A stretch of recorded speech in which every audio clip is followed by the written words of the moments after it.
Hello everyone, कैसे हैं आप सभी। मैं सी चंचल आप सभी का स्वागत करती हूं आपके अपने YouTube channel SRTC legal help Hindi में। आज की इस वीडियो में हम यहां पर सीखने वाले हैं असेसमेंट ईयर 22-23 की। अगर आपने अब तक रिटर्न नहीं भरी है और यहां पे आप पर ITR 4 एप्लीकेबल होती है तो हम आज ITR 4 भरना सीखेंगे अपडेटेड रिटर्न के थ्रू 2022-23 असेसमेंट ईयर की। तो अगर आपने अब तक अपनी रिटर्न नहीं भरी है और अब आपको रिटर्न भरनी है तो आप आसानी से ये रिटर्न भर सकते हैं। कैसे भर सकते हैं आप आज हम स्टेप बाय स्टेप इसके बारे में कंप्लीट प्रोसेस बात करने वाले हैं। तो उसके लिए देखिए, सबसे पहले हमें यहाँ पर इनकम टैक्स के पोर्टल पर जाना है। इनकम टैक्स की साइट ओपन करते हैं incometax.gov.in। अब देखिए first tab home income tax department, इस पर क्लिक करना है हमें। साइट ओपन होते ही इसमें आपको डाउनलोड्स पे जाना है। यहाँ पे आपको असेसमेंट ईयर सेलेक्ट करना है। हम 22-23 असेसमेंट ईयर की फाइल कर रहे हैं और इसमें देखिए ITR 4 पे क्लिक करेंगे तो देखिए यहाँ पे यूटिलिटी एक्सेल बेस्ड, इस पे आपको क्लिक करना है और ये देखिए डाउनलोड हो जाएगी।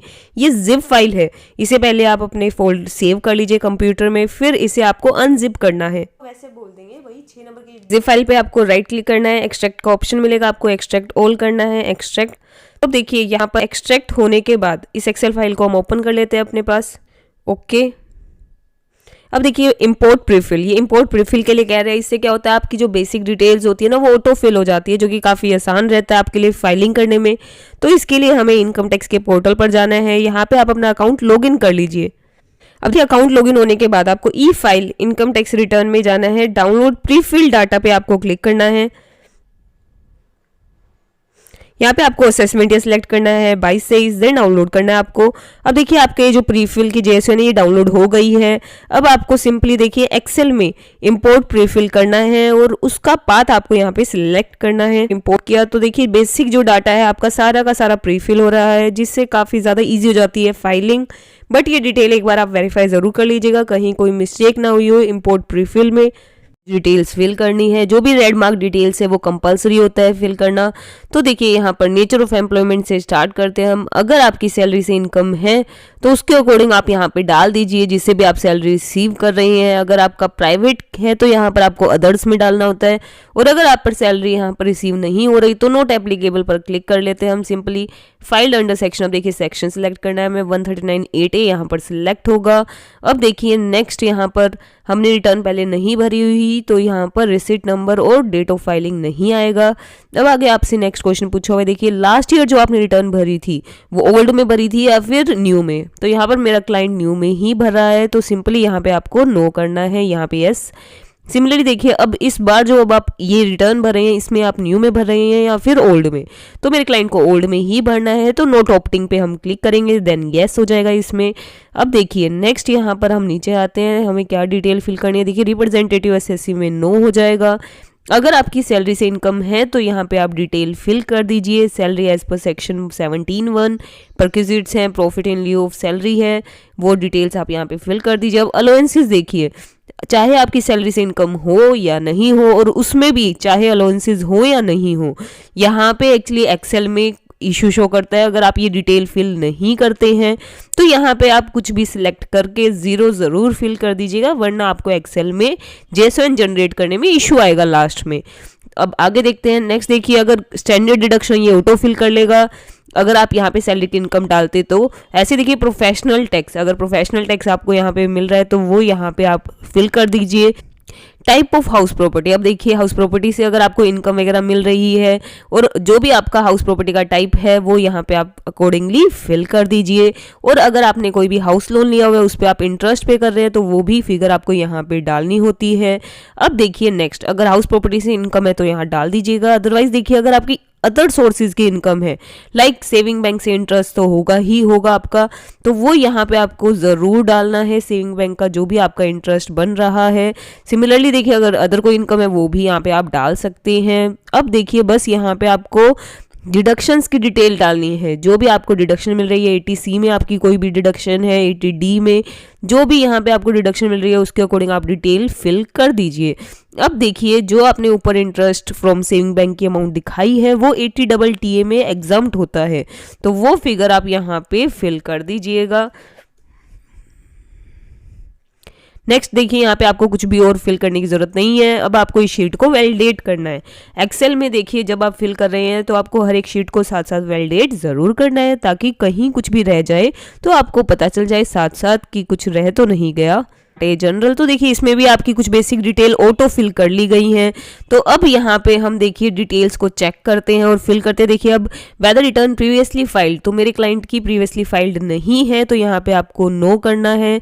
अब नेक्स्ट देखिए आपसे पूछा हुआ है are you eligible for filing, तो क्या आप इस अपडेटेड रिटर्न को फाइल करने के लिए एलिजिबल है या नहीं है, तो आपको इसमें येस रखना है। फिर इसके बाद आपको रीजन बताना है। तो रिटर्न हमने पहले फाइल नहीं की, यही इसका रीजन है। इसमें आपको देखिए are you filing the updated return during the period, तो इसमें अप टू 12 मंथ्स आपको सिलेक्ट करना है। बस इस शीट पर हमें और कुछ भी फिल नहीं करना। Validate, okay. अब नेक्स्ट शीट बीपी पे आते हैं। देखिए यहाँ पे आपको जो भी, अगर आपका सेक्शन 44 एडी में बिजनेस की इनकम हो रही है या 44 एडीए एई जो भी आप पे एप्लीकेबल हो रहा है उसके अकॉर्डिंग यहाँ पे आप अपने बिजनेस की इनकम दिखा दीजिए। नेम ऑफ बिजनेस आ जाएगा। बिजनेस का जो भी आपका कोड आप पर एप्लीकेबल हो रहा है वो यहाँ पे आप सिलेक्ट कर लीजिए। डिस्क्रिप्शन डाल दीजिए। अब देखिए अगर आपको जो भी इनकम हो रही है वो सारी की सारी अगर आपको ऑनलाइन हो रही है तो यहाँ आ जाएगा। अगर कैश के थ्रू हो रही है तो एनी अदर मोड में आपको यहाँ पे डिटेल्स फिल करनी है। अब देखिए सिंपली उसके अकॉर्डिंग अगर आपकी बैंक के थ्रू, ऑनलाइन मोड के थ्रू है तो आप कम से कम 6% का प्रॉफिट दिखा सकते हैं। अदरवाइज अगर कैश मोड से है तो कम से कम आपको 8% का प्रॉफिट दिखाना पड़ेगा। तो यहाँ पे आप अकॉर्डिंगली अपनी डाल दीजिए जो भी आपकी इनकम है। और यहाँ पे अगर आप पे कोई और सेक्शन एप्लीकेबल होता है उसके अकॉर्डिंग आप यहाँ पे डिटेल्स फिल कर दीजिए अपनी। और अगर आपके पास जीएसटी नंबर है तो जीएसटी नंबर की भी यहाँ पे आप डिटेल्स फिल कर दीजिए।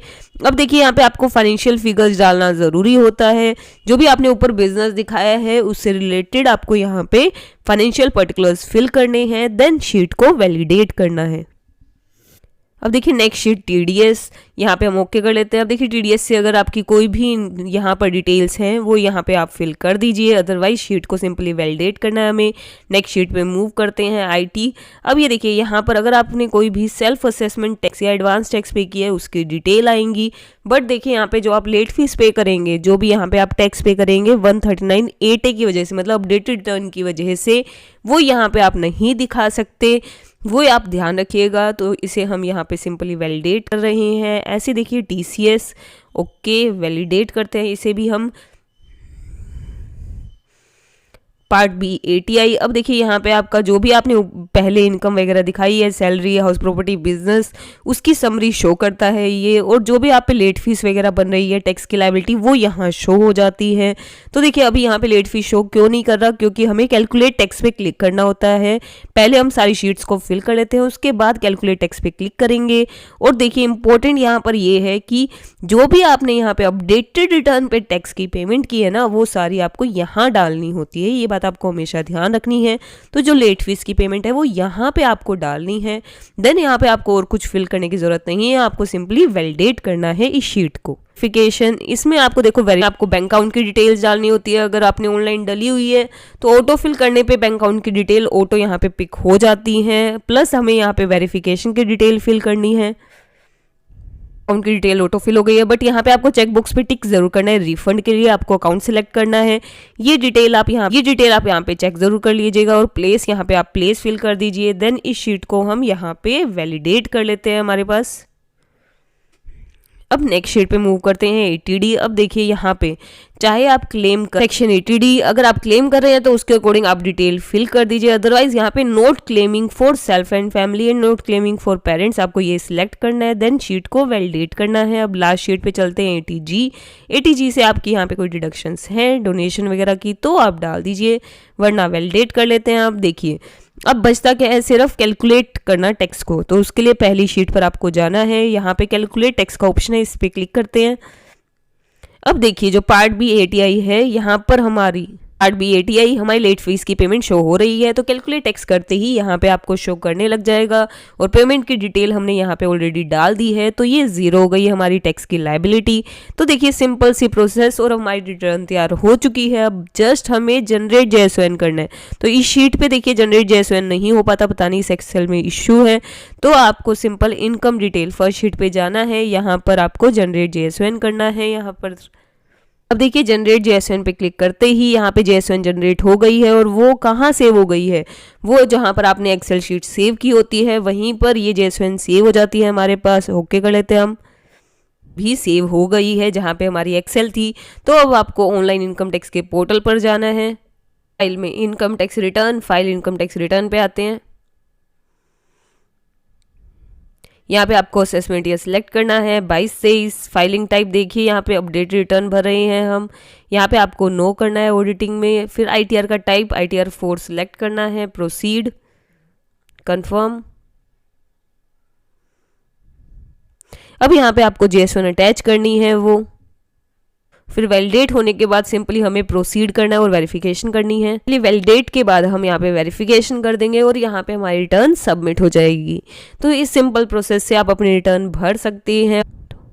ये वीडियो आपके लिए किस तरीके से हेल्पफुल रही हमें कमेंट बॉक्स में कमेंट करके ज़रूर बताइएगा। अगर आपने हमारे चैनल को सब्सक्राइब नहीं किया तो ज़रूर कीजिएगा। अब हमारी अगली वीडियो में मिलेंगे, तब तक के लिए बाय बाय।